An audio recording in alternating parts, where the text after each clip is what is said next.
Hey friends, welcome to the Swing My Heart podcast with your hosts, Nicole and Hannah. Come join us for some hopeful conversations about heartfelt entertainment that makes your heart swing. Hey Hallmarkies, we're back for another episode, and today I'm joined by my sweet friends Cami from Deliver Me a Podcast and Kerri from Honest to Goodness as we chat about our top 10 Hallmark Christmas movies for 2022. The last time that we could have Christmas backgrounds. Until December. Actually, no, until July. Do not tell me you put Christmas decorations up in July. No, but I mean, if you have a Zoom background, you can. Oh, okay. Okay, fair enough. Oh my goodness. This was a great Christmas movie season. Oh yeah, good movies this year. Yeah, it was a real, I don't know, not necessarily a roller coaster, but the ones I really loved, I really, really loved them. Yeah. And the ones I didn't care for, I really didn't like. You know? Really? Same, yeah. And then there's some that I wasn't able to watch just because of the sheer mass amount of them. Yeah, there were 4, I think, that I haven't seen, including one from Christmas in July. So, which was the one with Corbin Bleu and Tori Anderson. Christmas Campfire. Yes. So, do we want to get right into our top 10? Let's get it. Yes. Get on it. Yep. Since y'all are the guest, would one of y'all like to go first with your number 10? I'll go. Sure. So my number 10 is a tie. It's funny because it's a tie between a rom-com and a drama. If you'll pardon the pun. Not Roma drama, Chad. We're looking at you. Dallas this summer. Oh yeah, baby.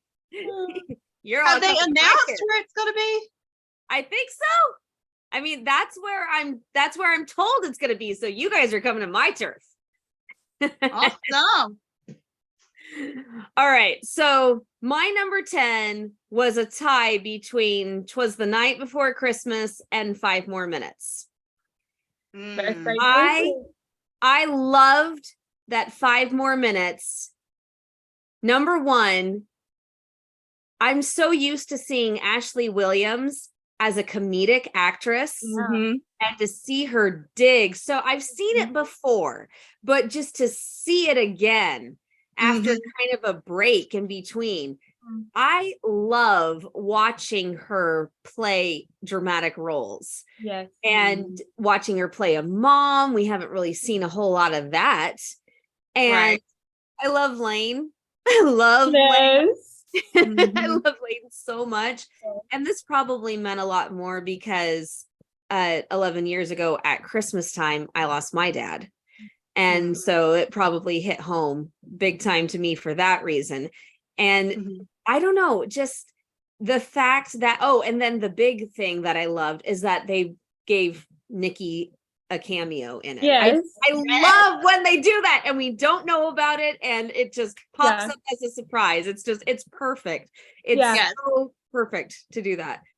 And just that the dad spent time with his son for 5 1-minute segments at different stages of his life. And I just thought that was a beautiful way to incorporate that kind of feeling with the whole, I wish I just had 5 more minutes with you.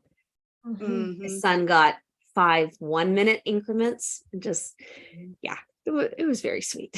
Yeah. And then 'Twas the Night Before Christmas.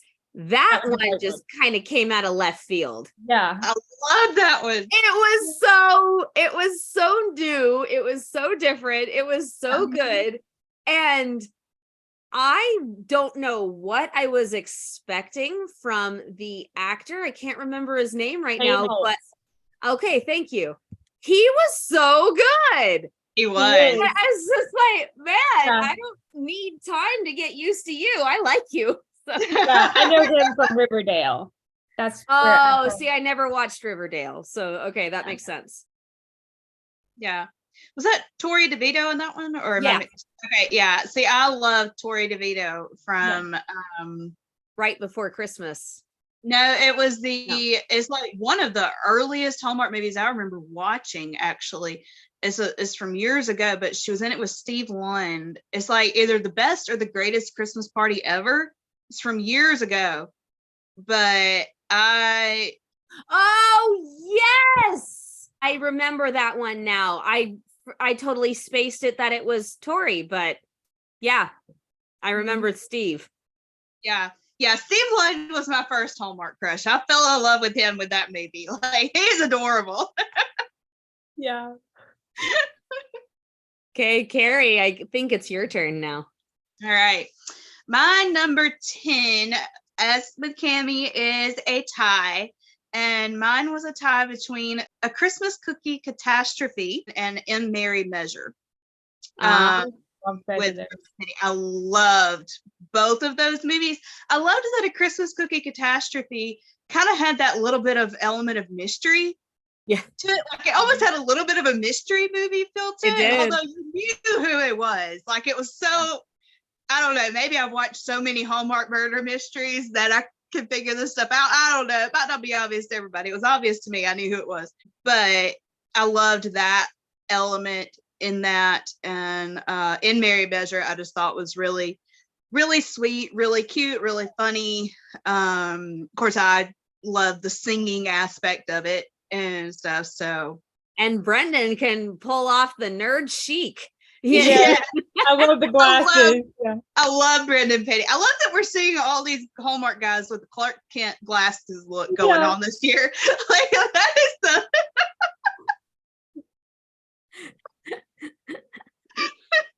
I will say though, I think Wes Brown is the one that pulled it off the best. Oh, Wes Brown and his Clark Kent glasses. Hashtag Clark Kent or hashtag Hallmark Clark Kent. There we go. Hallmark Clark There you Kent. go. Okay, so really quick, speaking of glasses. Yeah. So I have to my husband made me promise that I would put this in a podcast somewhere. So sorry, Nicole, your podcast is falling victim to this. Okay. But so my Southern Family Christmas. Number one, I thought it was incredibly bold of Hallmark to do a warm climate Christmas movie because they don't do that. Mm-hmm. And so I thought that was incredibly bold and incredibly diversifying of them. You know, we talk so much about diversity with people, but we don't talk about diversity of landscapes or backgrounds and stuff. And so the fact that they did a warmer climate movie, I really applauded them. But my husband absolutely hated that it said there's a town in Louisiana that does a really, really big deal about Christmas to make it feel Christmassy, even though there's no snow. And he just grasped onto that. And he said, oh, because in the South, we don't know how to celebrate Christmas if there's no snow.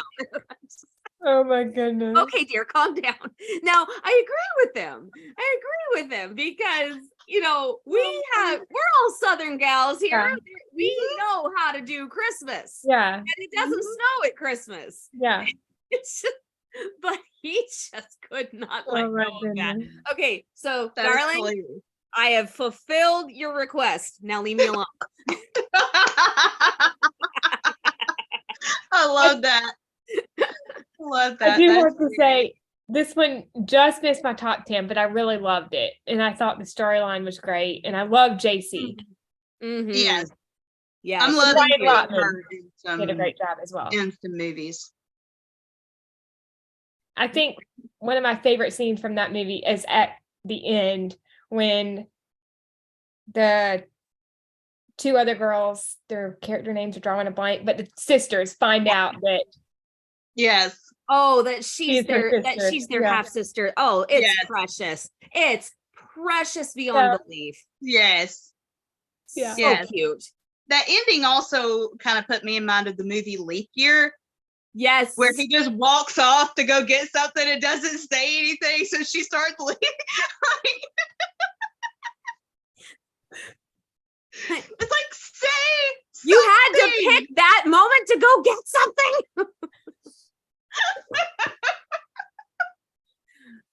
So cute. Man. All right. Sorry, Nicole. What's your 10? Okay. My number 10 is 'Twas the Night Before Christmas, which we have already mentioned. I thought that Tori and Zane had a great chemistry. I think one of my favorite scenes in that movie is the one when they are actually doing the performance at the end. And I don't have a line written down, but it's The whole one guilty where, as charged thing. yes. Yes. I knew it. I knew that's what you were gonna say. That you came back and took this case just to see me again. Guilty as charged. And he ad-libbed that. He ad-libbed that because when they were doing the read-through earlier in the movie, the line was, "You wish." Yeah. And the girl was like, "That's mean, that's rude, whatever. So that was not his actual line. He's literally talking to her, not to the character at that point. And it's just like, so cute. It's fun when that happens. Yeah. I love the kiss at the end too. That was really sweet. Oh. Yes. And it's always really nice to see a really hot guy being a father.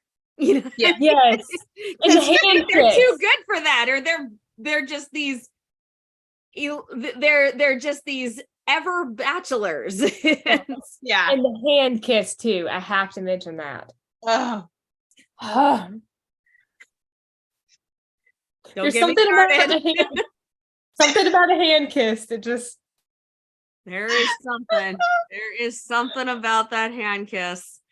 Oh my I think we seriously, even if it's not romantic, it's better in romantic situations, but I think that we just need to bring back hand kissing as a sign of respect and gentlemanly courtesy. I'm for it. I am all for that. Yeah. Oh man. Oh, I guess it's time for my number 9. Yep. Christmas at the Golden Dragon.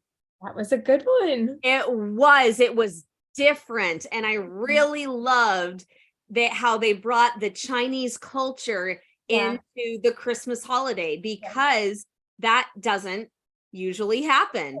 They go straight to the Chinese New Year. And so the fact that, it's the old joke that the Chinese restaurant is the one that's open on Christmas Day, but it went further than that. They had this family of people who came on purpose on Christmas Day because they didn't have anywhere else to go. And they made it a really beautiful season for everybody. And they did, dare I say it, a little bit of Martha Williamson weaving. Yes. And just, I will admit that a couple of times that many storylines did get a little overwhelming, but it didn't bother me.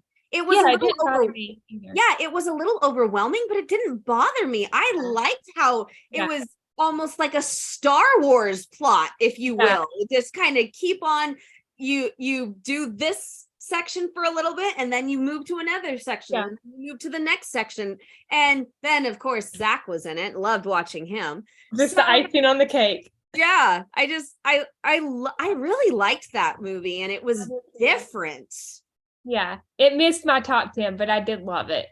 I never even finished watching it. Like, I got a few minutes into it. I couldn't really get into the beginning of it. Maybe if I watched the whole thing, I would get more into it, but I couldn't really get into the beginning of it. And I ended up having to do something else. And I knew it wasn't one we were going to be covering on the podcast. So I just moved on to the next movie. So I never did. I suggest giving it another try. It's I good. do. Okay. And may I just say that this one and My Big Fat Family Christmas, those two, I had a really hard time picking between those two for my top 10. Yes, so because that one did a really good job with it as well. Yes, it did. Yeah. I think my favorite scene in that movie was the church scenes when they were lighting the candles. Yeah. Candle. Mm-hmm. And Nicole, I think you and I mentioned this on Honest to Goodness, but it kind of puts me in mind of some scenes from Sue Thomas, FBI. A little bit, yeah. Love that show. Yeah, Oh, it's a good one. It's a really good one. Yeah. I really want to get Yannick on our podcast if we can. That would be Yannick be so. Oh, please, can I come if you do get him? Yes. Yes. Let me try to get him first, then we'll figure it out. But yes, I would absolutely love to have him. He's the original Jack before Jack Thornton. You know, Right? He is the original hot, appealing, and attractive Jack before there was Jack Thornton. Oh my freaking gosh, that's Can we hilarious. please can somebody please pick up that show for another season, because that cliffhanger, Yeah, but it's I want been more. a long time now. Yeah. Okay, Nicole, I think you know that Lydia kind of put some ideas into it, but pretty much me and Lydia came up with an idea for a reunion movie for it, right? Oh, hey, I would love to see a reunion movie with all of them. Yeah. It literally does have everybody in it, but it would pick up like with Jack and Sue's 25th wedding anniversary, because it has been so long. Yeah. Like it would pick up, and here, some people have moved off and come back into town for this, whatever. And yeah, it was, I don't remember everything about it right now, but it was really fun. We had fun coming up with that idea. Ooh, that Love sounds to see very that. intriguing, Kerri. Yeah. All right, my number 9 was Christmas bedtime stories. Really? Yes, wow. I really liked this one. It was unexpected for me. I really felt bad for Steve Lund. I know I said this earlier in the episode, but he was my first Hallmark crush, so that just crushed me to see what happened. But at the same time, I liked the fact that they surprised me. Yeah. I liked the fact that they put one over on me. It was not what I was expecting to happen. It was a very Really? You didn't expect it to happen? Mm. Oh, see, so you and I are switching roles, because it was kind of difficult for me to figure out who was the perpetrator in the Christmas cookie catastrophe. At least it took me a little while. It took me till about the end of the middle, I guess you could say. Mm-hmm. But I knew from the preview what I said. Yep, they're gonna bring her husband back. So yeah, no, I did not expect that, but I just felt like this one was a very touching story. I've always had a heart for the troops and their families and whatever, so I think it really kind of hit home with me for that reason. But yes, that one was my number 9. I really loved that one too. It did not make my top 10, but I really enjoyed it. I'm like Kerri. I liked the ending, but I hated it at the same time because I love Steve Lund. Mm-hmm. And I have some questions. I have some questions about that ending. I could not get into it. I finished the whole thing, but I hated the fact that it played with hearts so much. Yeah, I can see where and then, it brings back that whole controversy of, does a wife move on or not? And it was 3 years later, and still I can't do that. It's the same reason I've only watched Castaway once. It plays with my emotions way too much. I can understand. Yeah. My number 9 is A Holiday Spectacular, written by the wonderful Julie Sherman Wolfe. That's your number 9? I wanted it to be higher. I did. I had such a hard time with this ranking. I totally respect that opinion. But I loved it. It was, in my opinion, one of the best movies that Hallmark has ever done. Mm-hmm. I still need to watch it. I'm trying, Cammy. I'm sorry. I know. One of my favorite parts about that movie is how it was told almost in one giant flashback from Anne Margaret's character. Yeah. In the 1950s. I love the 50s. I do too. If I could pick an era to live in that's not my own, I would pick the 50s because I love the 50s. Yeah. So. Yeah. Yeah. Wow. I'll say more about it later because it's a little higher on my list. Yeah. So. I wanted it to be higher so much. Like I kept switching the placement of this movie in particular at least 5 times. I'm not gonna lie.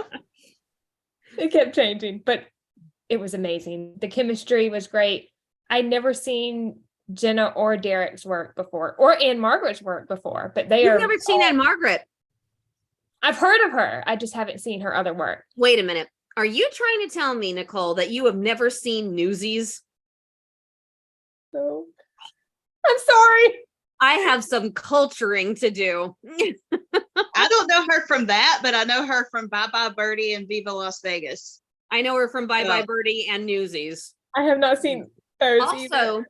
Also, she was in the 1990s miniseries sequel of Gone with the Wind, Scarlet. Wow. Okay. I will have to check out her work because you do. She's good. She's really good. Mm-hmm. But moving on to number 8. Yes. Mm-hmm. My number 8 is The Royal Nanny. Really? Yes. Ooh. I know. This one completely fell flat for me. Really? Yeah. So the ending fell flat for me. Mm-hmm. But from the time that the prince gets kidnapped to the end, it lost me. But up until that point, I loved it. I loved things about it. Yeah, I loved the kind of Mary Poppins feel to it. Detective Mary Poppins feel to it. And the Scary Poppins. I just thought that was the most clever nickname I've ever heard. And but up until the prince got kidnapped, everything was really, really believable.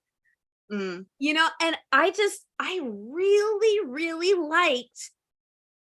liked the two of them together. I really liked that it was a royal movie without him being the heir to the throne and doing that whole back and forth. And I love Dan Jeannot. I do too. He's great. I love watching him be a foreigner because he's so dang good at it. Yeah.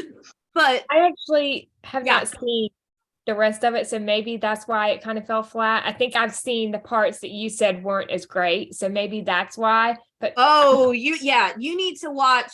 You need to watch everything leading up to it. Yeah, because it did kind of fall flat for me at the end. Himself being kidnapped, that looked real enough, but like the tripping of one of the perpetrators, I'm like, oh yeah, that wasn't choreographed. Yeah. And the very, very timely call of the king, I'm like, really? Come on.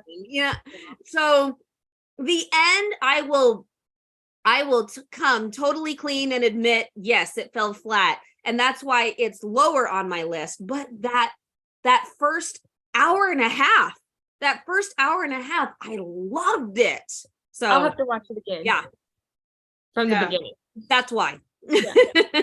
My number 8 was 5 More Minutes, Moments Like These, which I won't really say much about because we already talked about it. But I will say that Nicole and I, when we talked about this, we were saying we would love to see this series continue, like they've continued with the Time for Him to Come Home for Christmas movies.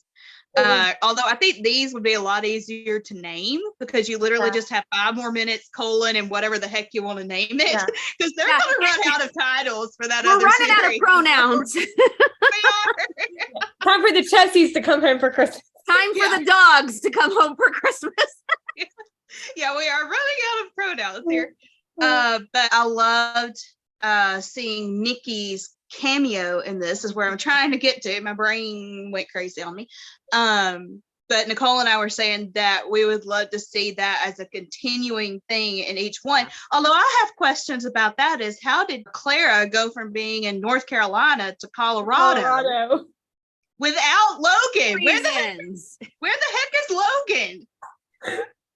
Like, we need to see each one of the like people from the previous stories in each one of these movies. Like, we obviously have Clara speaking to Ashley's character. Yeah. So next time around, it should be Ashley's character or her son speaking to the next person or whatever. And would love to see Eric Mabius was the leading man that Nicole picked. I would love to see him do that. But an unlikely pairing. She's like, who would you want to see him paired with? This is an unlikely pairing. I don't think many people would think of it. Pascal Hutton. I would love to see the two of them do something together. Ooh, I can see it. It's not one you would think of right off the bat, but neither was Pascal and Sam. Yeah. My number 8 is Lights, Camera, Christmas with John Brotherton and Kimberly Sustad. It's a little higher on mine, so. It's really good.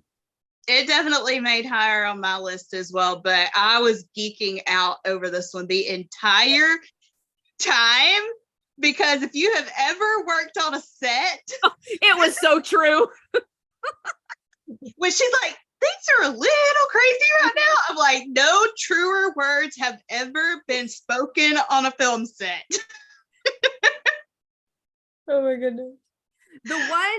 I will say this, the one thing that I was a little flabbergasted was when they wanted to return the costumes. I'm like, why?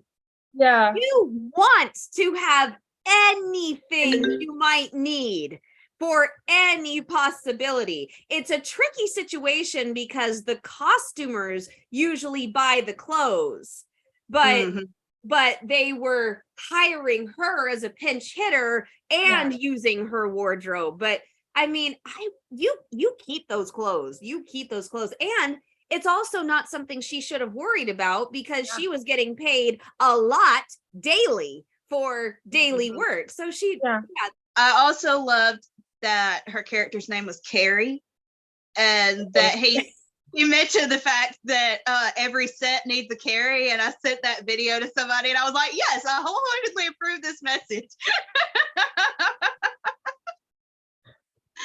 Oh my word. I think one of my favorite scenes is at the end after the Q&A panel, and he starts to walk away and then he turns around and he apologizes, and then that kiss. Can we talk about that kiss? Because wow.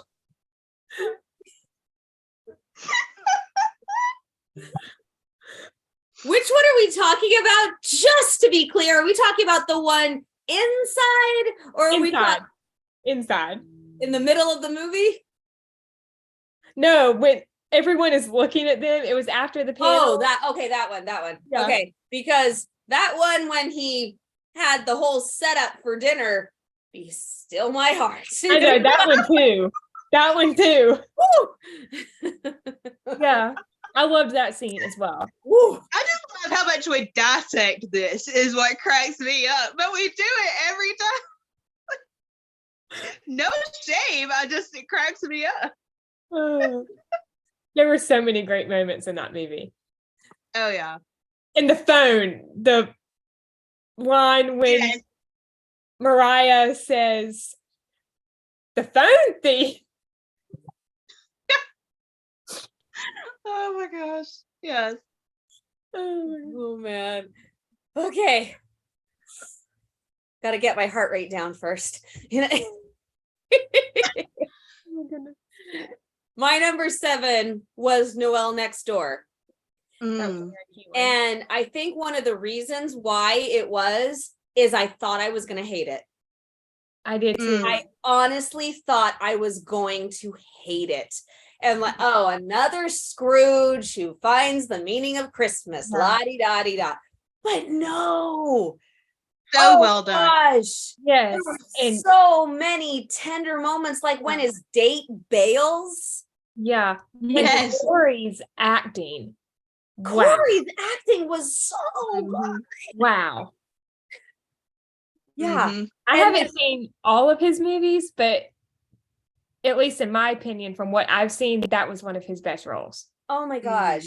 And when his date bails because he's making a scene because he can't get his coat off because he's physically unable to.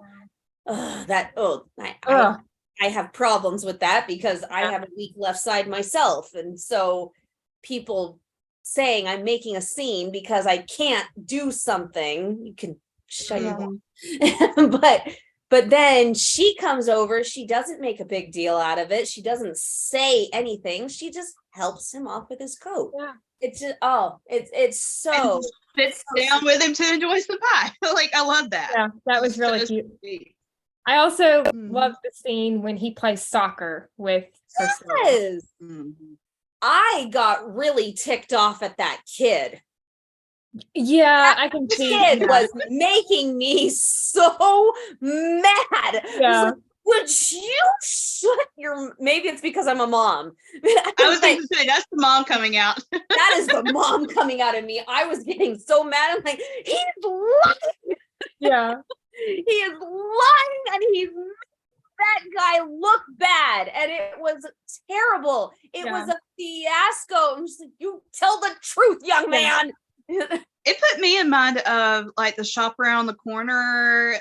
Yeah. Where it's like they're having this interaction with what they think is two different people, and it's the same person, but they hate the one and love the other one, but it's the same person and they don't know it. So that's kind of where it took my mind. Yeah, this was a really good movie. That's where my next one took my mind. So okay, that's probably why they're right next to each other. Probably so.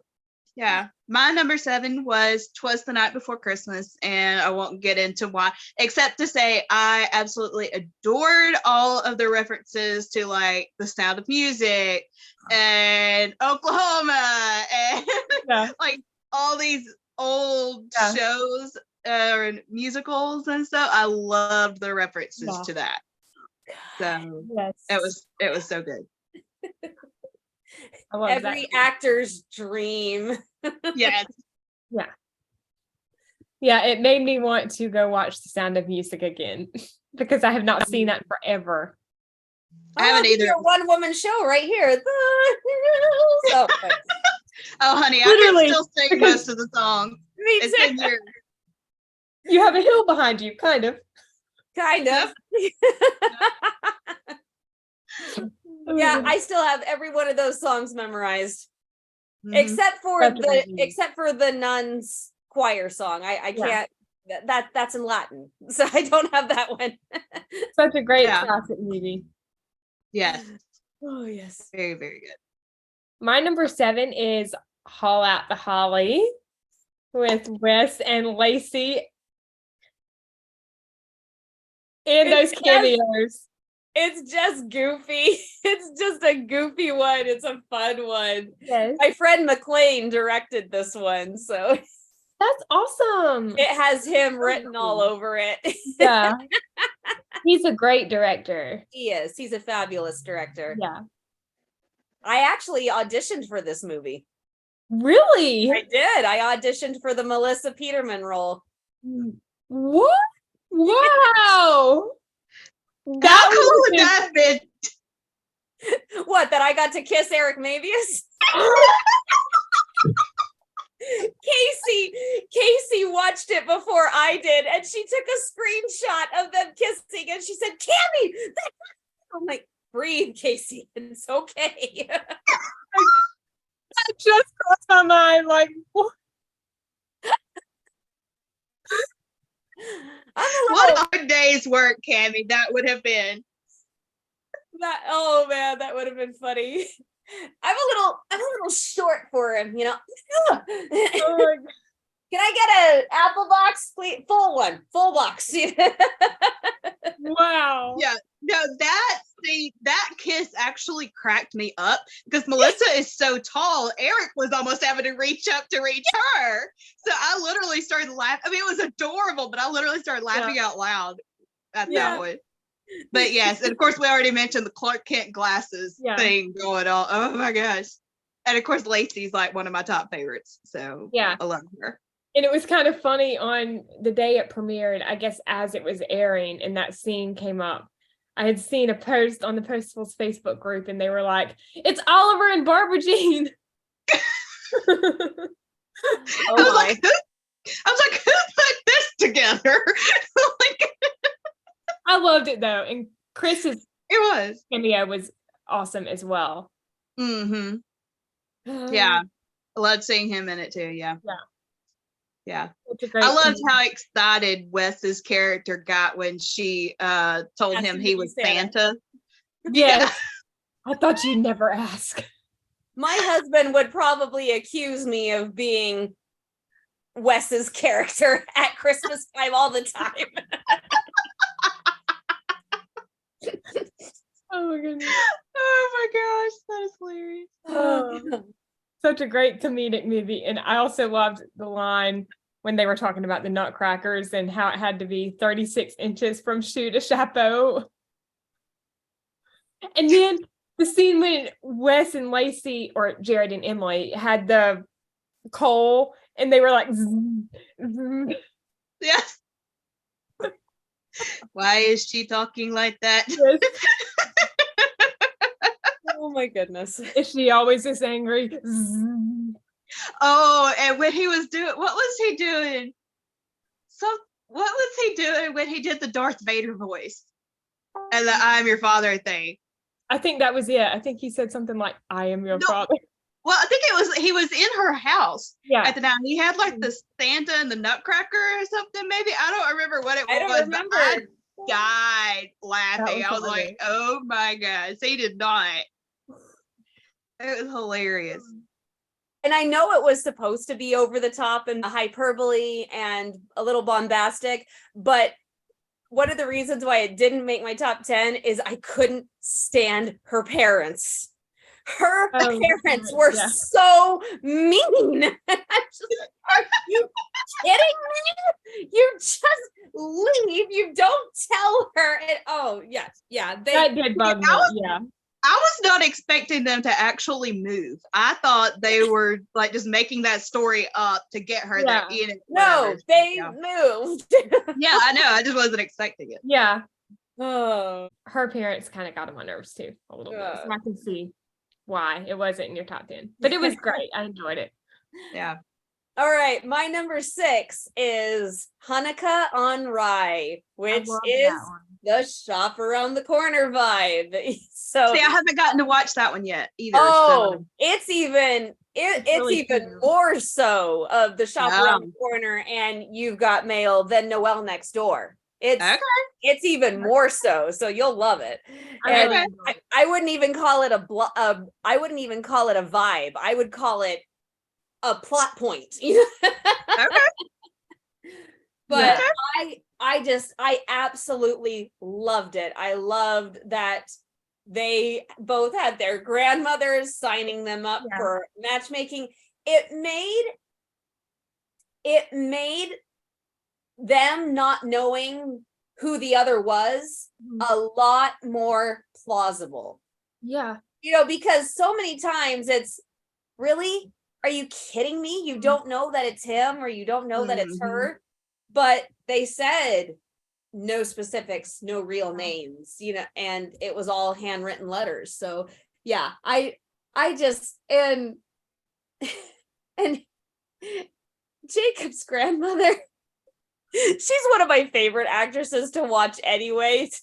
And she just rocks it in every single grandmother role that she plays. I just watched her in the Wedding Veil trilogy on Saturday, and so it's just like I love her. So, and she can play Italian and Jewish apparently. So that is awesome. Yeah, she was in enjoyed that one. It Was Always You too, wasn't she? Yeah, she was the grandmother and It Was Always You. Mm-hmm. So, yeah. And in Silver Bells. Mm-hmm. So it's just two leads have a great chemistry. I would like to see them work together again in the future. Yes. Jeremy Jordan and I can't remember her name, but yes, I would love to see those two together again. It was a really cute movie. I was surprised how much I liked it. It was adorable. It was absolutely adorable. And it was written by Julie Sherman Wolfe, who she always has great movies. We know that she rules. Yeah. That is awesome.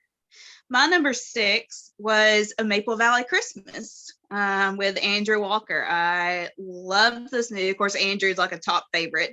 Really? But I just thought that it was you didn't know that? I thought it was really, really sweet. The kiss early in the movie blew my mind. And coming from her. That was a little, like I don't know. That was a little interesting, but really? Yeah. It just blew my mind. I'm like, well, that was different. You know? Yeah, talk about just throwing a kiss in. They really did just throw a kiss in. That was the earliest I've ever seen a Hallmark kiss happen. Yeah. Yep. Yeah. I loved the movie though. I thought it was really good. I did too. My number 6 is Three Wise Men and a Baby. How is it that low? Thank you, Cammie. I'm sorry. High five, girl. I'm sorry. Okay. This is another one that kept changing the order. Like it was higher. I had such a hard time deciding, honestly. Like my top 5 especially were switched and swapped so many times. My top 4, I could put them almost in any order. Yeah. Such a good movie. The comedy, the story, it was great. Well, and if you know about the classic movie 3 Men and a Baby with Tom Selleck and Ted Danson and Steve Guttenberg, then it's so reminiscent and it's so much fun.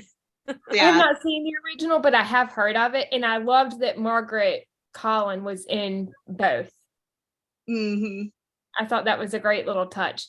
I think one of my favorite scenes or comedic scenes is the one when Luke gets home and Taylor is holding the baby and they're talking about the cat gifs, and he's like, how dare you? Those are absolutely adorable. Don't let him get. Oh yeah, and he's holding hands. Yeah. You can watch Paul Campbell get tickled during that scene. Like he cannot hold a straight face the entire scene. It's hilarious. You can tell that he's about to break character and just bust out laughing. Yes. Everything about this movie is gold. Yeah. Definitely made it higher up on my list. It's a little higher on mine, but we won't go there. I loved it though. I think it's one of the best that Hallmark has ever done again. Oh, for sure, yeah. Well, because it's not your typical romance. Yeah. Right. It's completely different. We actually interviewed Andrew, because I'm kind of meh on the guy. Right, Cammie. Oh, like we're really gonna believe that after you shared a dance with Andrew at Rama Drama. I did just share a dance. I shared a mic with them. Come on, Nicole, get the details right. Come on. Of course. Yeah, that too. Okay, somebody get me to Rama Drama next year because y'all are having way too much fun without me, okay? Sorry, babe. This year. I wasn't gonna not sing with Andrew Walker because you weren't there. Sorry. I love you, but not that much. No, I was meeting Jeanette Oak at that point. Everybody else could wait. There you go. Yeah. Yes, that's right. But when we interviewed him, he said that he had pitched this idea with 3 different people, including himself. It was him and 2 others. I won't say it because you have to go back and find the interview on Deliver Me a Podcast. I watched it. It was great. And but yeah, he said that this was an idea that they had a few years ago, but it just didn't fly at the time. And so now it's even better because you got these 2 people who are cousins by marriage who act like brothers. And so now you got them playing brothers. Plus you got an incredible writing team, Paul and Kimberly. And that wasn't happening all those years ago. So yeah, it was the trust the timing, as we say in postal land. Yep. I'm so close to finishing the script that I have for Andrew. I'm so close to finishing that. I need to get it done. But that was one of my favorite parts too, is how the relationship or the storyline with the three brothers was the A story and the B story was the romance. I loved that. Yeah, and I love it that it had a really big balance of comedy and drama. There was a beautiful balance in there. Yeah.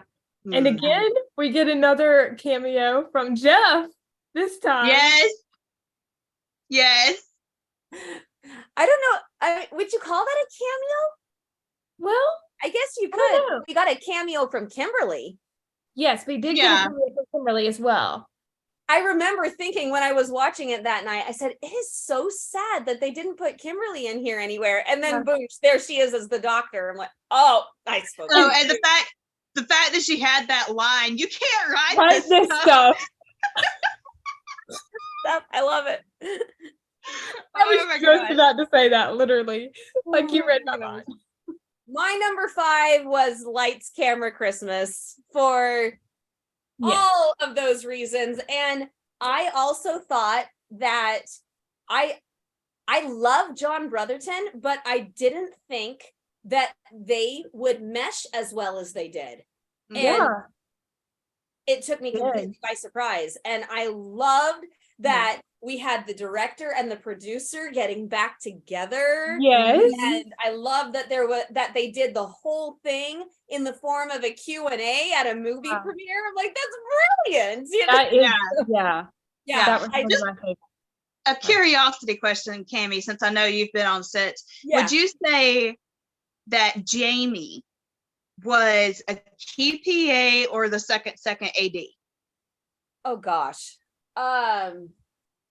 Did you I lost you for a second there. You said the key PA or the second or the AD. second AD. I would go with the key PA because she wasn't ever running any scenes. Well, see, the second AD doesn't actually run the scenes. That's true. They're more, some people call them a glorified PA, but in essence, they are the first AD's right-hand person. Yeah. So they're really more than a PA. I don't know. It's a toss-up. It really is. It's a toss-up.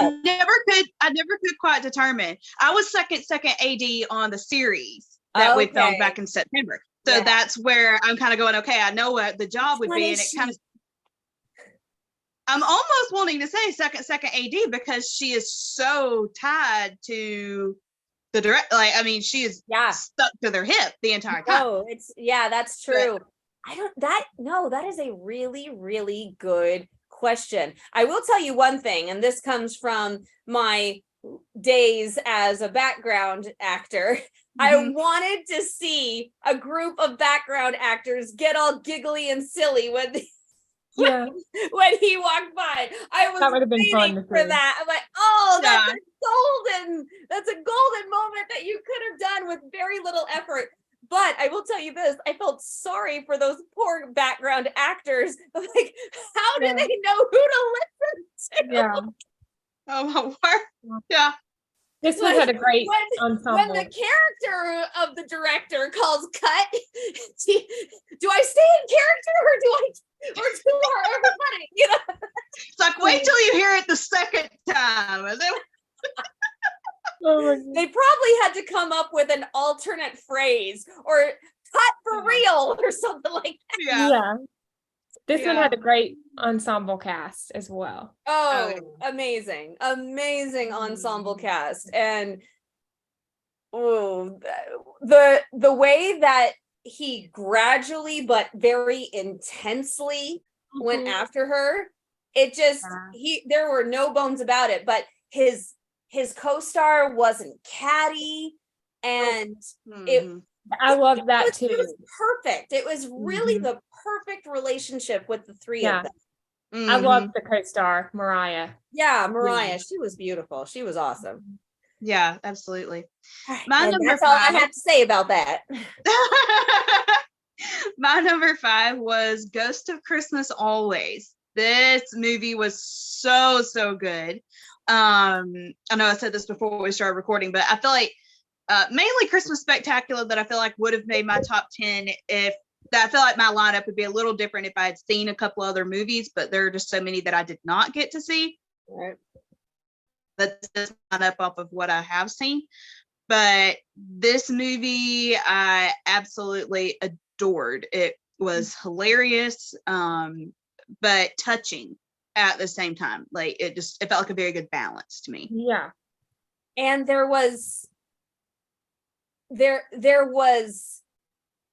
a complete newness. We had never seen either of the actors on Hallmark before.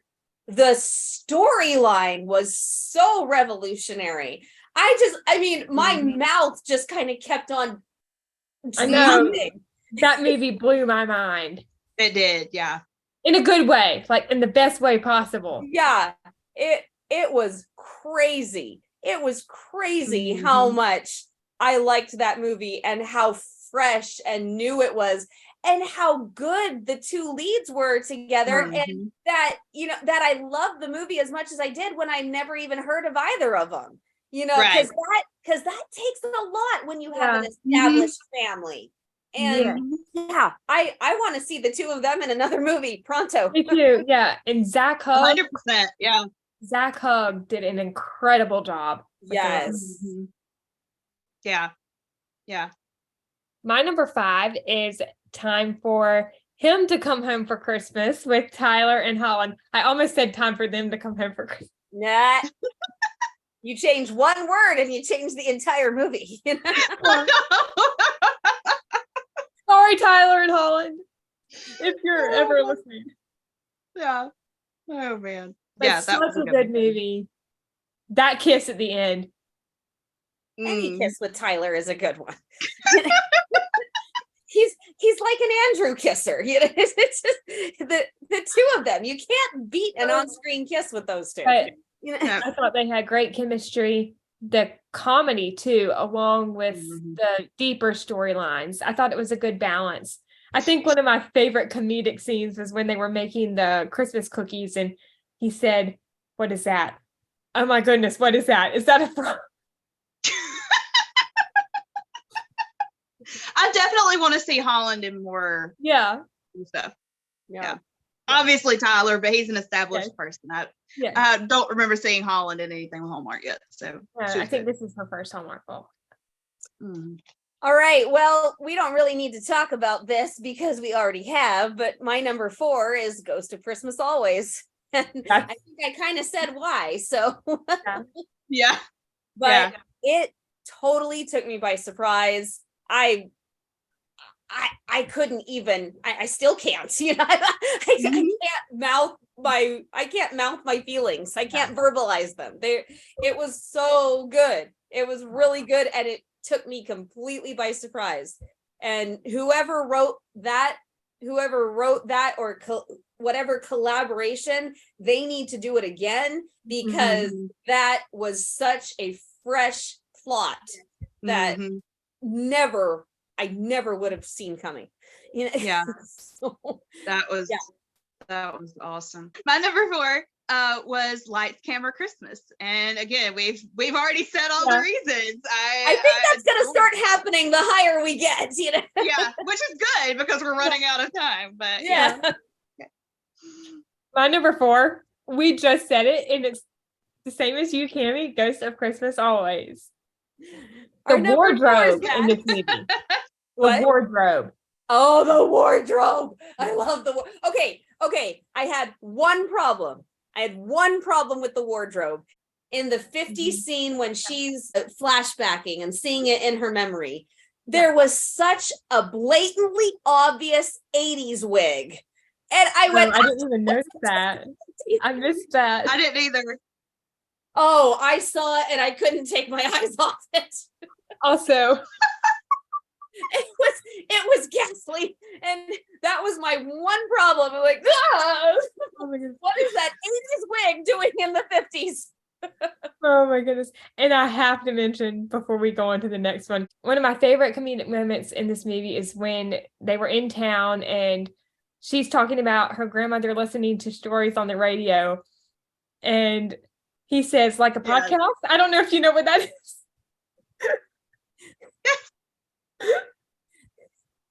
Go figure. We do. One more thing that I will say about this movie before we move on is at the end, I totally thought that both of their minds had been cleared and they didn't remember and they were going to have to start from scratch. Same. And I was like, oh, well, okay. Let's see where. And then he starts putting her hands around his neck. I'm like, oh. Yeah. Yeah, That blew my mind. Same. Oh, yeah, man. love that. Yeah, that was cute. All right. And the way he picked her up. Yeah. Oh. That's another thing. Started on that. I'll never stop. My number 3 is Holiday Spectacular because it was spectacular. Yes. It was so good. I felt like I was sitting in a theater watching a theatrical movie. It was just so good. It had all of the elements that you want in a good movie. And even though the romance took a back seat, which almost made it better, it was still there. They didn't just wipe it out and ignore it completely and just kind of throw it in. Oh yeah, she runs into this guy. You know, they took the time to build it up. And then I already said, I love the 50s. So also, I have to mention, have you seen the extended version that they aired on Christmas Eve? I have it recorded. They were extended scenes. It made it so much better. It was so good. Okay, Nicole, we're having a video chat and Yes. we're going to watch them. I was about to say that. I was about to suggest that. And Kerri, you can come along too. There we go, because I haven't seen it yet. My number 3 was The Gift of Peace. And this is what I was mixing up earlier because I had Nikki's face in my head. But Nikki and Brennan, I loved seeing the two of them work together. I loved the faith element of this movie. Like, it was so good.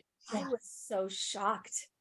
I was so shocked that Hallmark put in such a blatantly faith element. I'm like, you've got to be kidding me. Wow.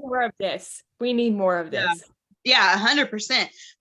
For me, you know, having gone through the year that I have gone through and stuff, it was very relatable to me and stuff. But I would love to see Brennan and Nikki work together again, for sure. I would love to see a sequel to this movie. Yeah. Also, we're going to get off on a rant on this one. The hand kiss at the end instead of an actual kiss. Brilliant. I have mixed feelings. I like it, but I was like, oh my, there's no kiss. Okay. But yes, the hand kiss was brilliant. Yes. I was happily surprised. So sweet. Yeah. I thought he was very respectful of her in that moment. That's what I love. Her need to keep healing, that she was not healed yet, and neither was he. Yeah. Right. That's, I think, what I loved most about that moment. I think that now that we've seen Brennan and Nikki play in such a heavy and very loaded plot line, I would kind of like to see them in a rom-com, see how what the difference is. Yeah. You know, see them play off of each other instead of play off each other. Difference. My number 3 is one we've already mentioned before, but 5 more minutes, moments like these. I thought Lucas and Ashley did an incredible job, and I loved seeing Lane. We love Lane. Yes. We love Lane on Deliver Me a Podcast too. Yes. Such a sweet movie all the way through from beginning to end. So many great moments. Yeah. Okay. My number 2, and this seriously is tied with number 1. I just picked an order. Grown Up Christmas List. I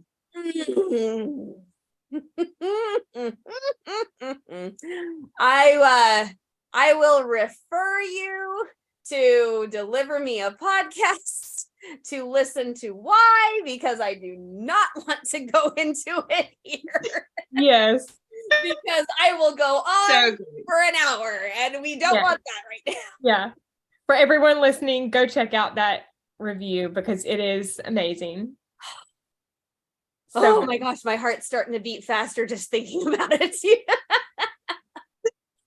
Breathe, Cammie, breathe. Breathe. And I think it's only better that now Kevin and Kayla are engaged. I know. Because at the time that it was filmed, they were Hallmark's sweethearts. They were Hallmark's newest and hottest real couple. And now this Christmas they got engaged, and I'm just like, okay, fairy tale is complete. I can I'm not gonna say I can die happy now because that's not entirely true, but where this movie is concerned, I can die happy now. Oh my gosh, I love it. I love it. But there is nothing quite so real as chemistry between two actors who know how to do it for the screen. You know, but there is nothing as palpable as the chemistry between two actors who are in love in real life. Woo, doggy. That's why I love seeing the Pennevegas do movies together. I love watching the Pennevegas. Yeah, they're great. Yeah. I love watching the Pennevegas. Every time they do something together, it's golden. Yes. I adore it. I adore it. But the difference between the Pennevegas and the soon-to-be McGarrys is that they broke the kissing glass ceiling just a tiny bit.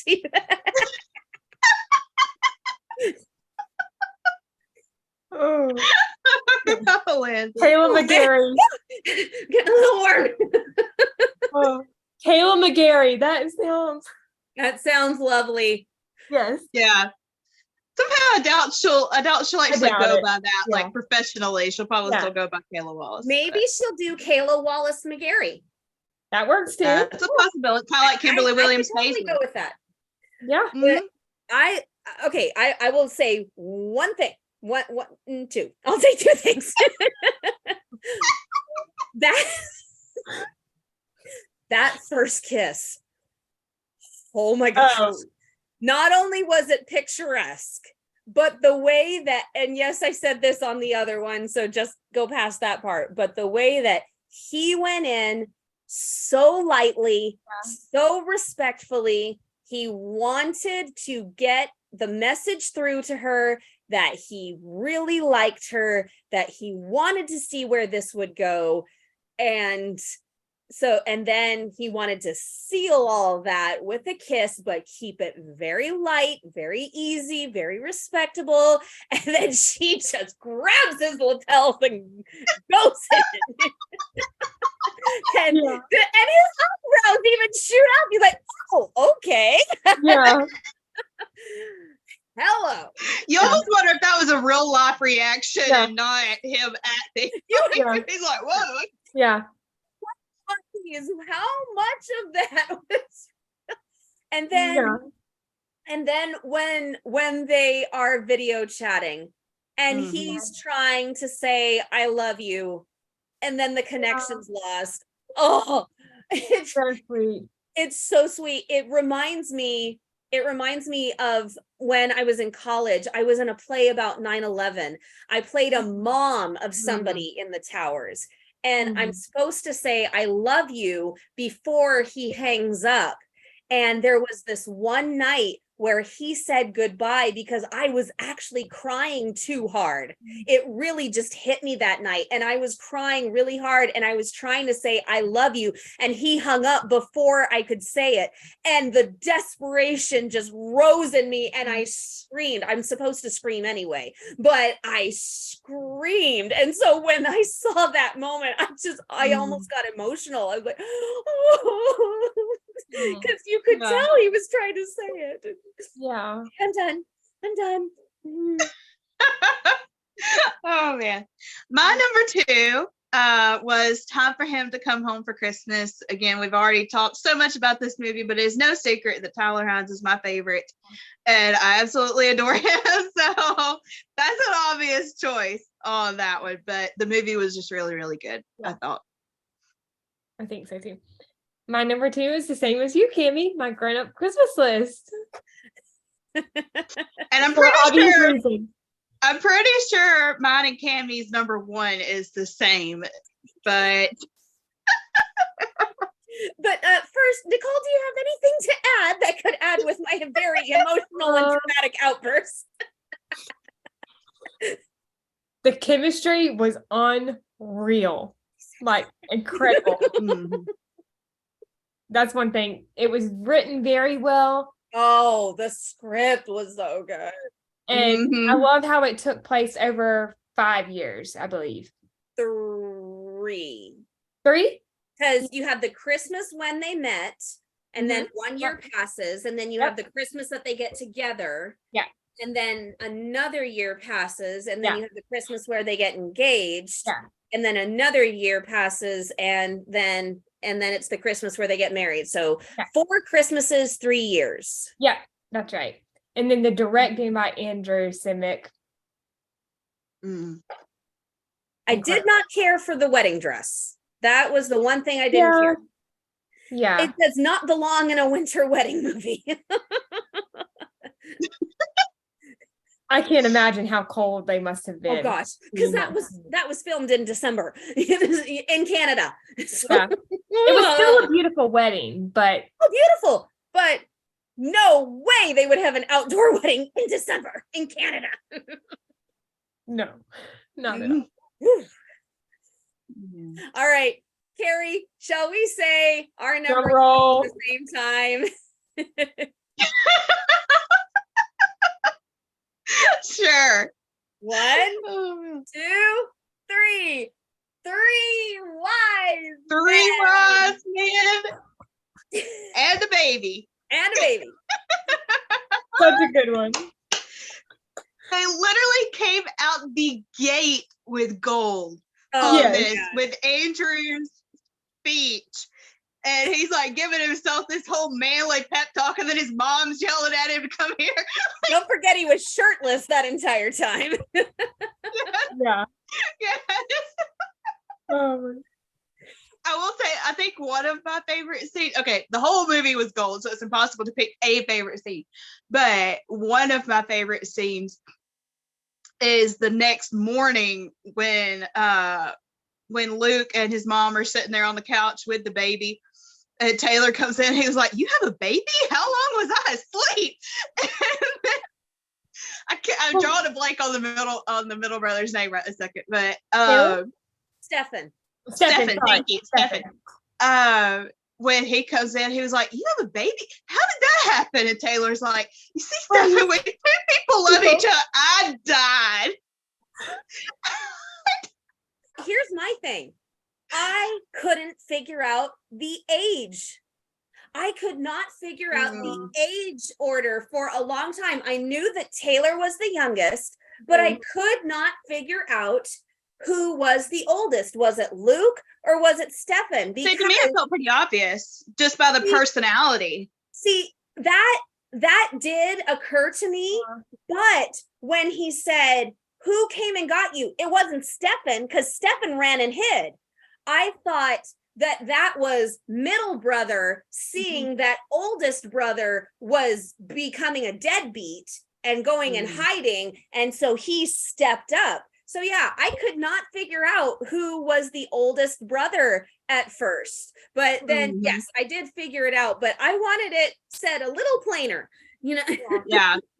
I think one of my other favorite moments has to be, when Luke comes back from all his stuff. He sets the carrier down, goes to do something, and Stefan goes to look at the baby. He's like, Luke, whose baby is this? Luke's like, don't you think that joke get a little out? Yeah. No, seriously, Luke, whose baby is? And that camera shot. That shot coming from inside the car seat. That was brilliant. Yeah, Was the hair sticking out. The facial expression. He looked terrified. That baby. Oh, he was precious. Yeah. He was precious. Yeah. Oh gosh. Okay. Drum roll for my number. Oh yes, drum roll for the final number 1. The Gift of Peace with Nikki DeLoach and Brendan Elliott. There we go. The faith aspect was one of my favorite parts, and I can relate to this movie as well this year because both of you know, I mentioned this a while back, I lost one of my good friends that I know from being a fan of When Calls the Heart. So I could really relate to the guilt aspect of some of the characters. Yeah, I think that I loved this movie. The fact that Hallmark was doing a faith movie shocked the heck out of me. And I think the biggest reason why this didn't make my top 10 is it was just so sad. It was like, so heavy. Yeah. I need a little bit lighter for a Christmas movie, but then again, you're talking to somebody who watches Christmas Shoes every year, so I don't know. But Nikki and Brennan, they killed it. And that scene, they killed it. When Brennan's character, Michael, is telling Tracy about his wife and he breaks down, I broke down. Well, I think especially because we know that Brennan's wife in real life has been battling cancer. So, I mean, so he probably had no problem drumming up those emotions. That's probably one of the reasons why I was like, this is just a little too much. Yeah. No, I'm with you, Cammie. Normally, and the reason that some of those movies were lower on my list, although I loved them, is because for me, I need more of a lighthearted, like I know the heavier stuff is necessary and it's part of real life, but I need to laugh more than anything. So that's always we need a lighter Christmas, right? Oh man, that was a good movie too, though. The We Need a Lighter Christmas. That was a good one. Yeah. Very briefly, do y'all want to mention any movies that you loved but didn't quite make your top 10? Well, I already mentioned my Southern Family Christmas. Yeah. So I think I filled my quota. Yeah. I think for me, the one that I probably loved the most that did not make my top 10, and I really don't know why. I'm sitting here looking at my list going, I don't know if this should have been. Yeah, I agree with my list. At the same time, I'm still conflicted about my list. Would be Haul Out the Holly. It did not make my list, but I loved it. It was so cute. I would probably say Christmas Cookie Catastrophe. I loved it. It just didn't make my top 10 for some reason. Yeah, that was one. And then also just a few. A Kismet Christmas with Carlo. Kismet, yes. And Sarah. A Fabled Holiday. What? I love Carlo. Oh, yes, me too. Fabled Holiday with Ryan and Brooke. Long Lost Christmas with Taylor and Benjamin. And The Most Colorful Time of the Year with and Christopher. Okay.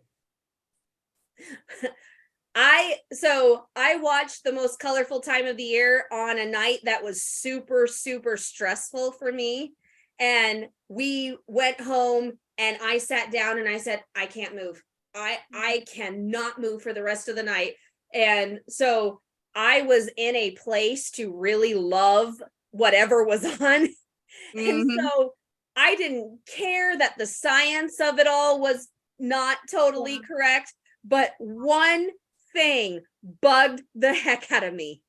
The movie is called The Most Colorful Time of the Year. He has been seeing in black and white his whole life, and then he goes and decorates his house in white lights. What the heck? Yeah. I can see that. The most colorful time of the year. Thank you, Kerri. Like, I love white lights. Don't take me wrong, but I have like my tree is white and colored lights mixed. My tree is colored lights. My outside lights are colored lights. It's all colored. I have one little table, and it's where I keep my nativities. My one table has white lights, and that's it. I have a flocked tree, which means it's like partially white, and then I have colored lights. But downstairs in the family room, we have white lights. Yeah. Yeah, I miss people doing colored lights. Like, everybody's doing white lights these days. And I'm like, it's pretty, but it's dull. Okay. Like, come on, just put some life into it. Then people want to say that colored lights are tacky. And I'm just like, thank you. Yeah. I did really like that. Come over to my house, Kerri. I'll show you a colored good time. There we go. Colored good time. There you go. I did really like that movie though. And I think the sentiment of it was beautiful. Yeah, when he it was great. Puts on the glasses for the first time. I got emotional. Yeah, I gotta say that school. Wow, I've never seen a school do up that many Christmas trees in one area. Yeah, that's where we got our colored light fix right there, Kerri. True. Well, this was so much fun. Thank you, Cami and Kerri, for joining me. You had the K girls join you. Yes. Yep, this was fun. Yes, we'll have to do it again sometime. Absolutely. We'll have to put Christmas movies behind us for now. For now. Okay. Christmas 2023 will be here before we know it.